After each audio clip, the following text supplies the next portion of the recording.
Friends, welcome to my channel. எல்லாரும் எப்படி இருக்கீங்க? எல்லாரும் நல்லா இருப்பீங்க அப்படின்னு சொல்லிட்டு நம்புறேன். நம்ம இன்னைக்கு இந்த வீடியோவில் என்னத்தை பற்றி பார்க்க போகிறோம்னா, நம்ம பாரிஜாதம் சீரியல் டிசம்பர் 2க்கான எபிசோட் ரிவ்யூ தான் பார்க்க போகிறோம். அதுக்கு முன்னாடி நம்ம சேனலை சப்ஸ்கிரைப் பண்ணாங்க, மறக்காமல் சப்ஸ்கிரைப் பண்ணுங்கள். பக்கத்தில் இருக்க பெல் ஐக்கானையும் கிளிக் பண்ணுங்கள். என்ன நடக்குதுன்னு பார்த்தீங்கன்னா நம்ம சுபத்ரா கூப்பிட்ருக்காங்க. ஒருத்தவங்க ஒரு சாமி குருஜியை கூப்பிட்ருக்காங்க.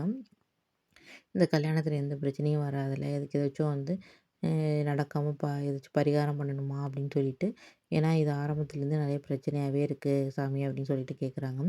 ஒன்றும் பிரச்சனை இல்லை, நம்ம அதுக்கு ஒரே ஒரு பரிகாரம் தான் இருக்குது. என்னன்னா பெரியவனுக்கு நிச்சயம் நிச்சயம் ஆனாமல் ஃபஸ்ட்டு சின்னவன் மூலியமாக தானே பெரியவனுக்கு பொண்ணு கிடச்சிச்சு. அதனால் நம்ம ஃபஸ்ட்டு சின்னவன் தான் தாலி கட்டணும் அப்படின்னு சொல்கிறாரு. என்ன சொல்கிறீங்க சாமி, அது மாதிரி நடைமுறையில் இல்லையே அப்படின்னு சொல்லிட்டு நம்ம விஷாலோட பாட்டி கேட்குறாங்க. அதெல்லாம் ஒன்றும் இல்லை, இந்த சின்ன விஷயத்த மாற்றுறதுனால ஒன்றும் ஆகாது. இது மாதிரி பண்ணால் தான் எந்த பிரச்சனையும் இல்லாமல் அவங்க ரெண்டு ஜோடியுமே சந்தோஷமாக இருப்பாங்க அப்படின்னு சொல்கிறாங்க.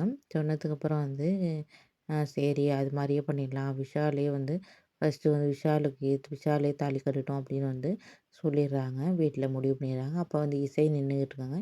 இசையை அந்த குருஜி கூப்பிட்றாரு. கூப்பிட்டதுக்கப்புறம் என்ன சொல்ல போகிறாருன்னு எல்லாருமே என்னடா இசையை திடீர்னு கூப்பிட்றாரு அப்படின்னு சொல்லிட்டு எல்லாருமே ஆச்சரியமாக பார்க்குறாங்க. என்ன சொல்ல போகிறாரு அப்படிங்கிறது தெரியல. அநேகமாக ஏதாச்சும் ஒரு விஷயத்த தான் சூசகமாக சொல்லுவாருன்னு நினைக்கிறேன்.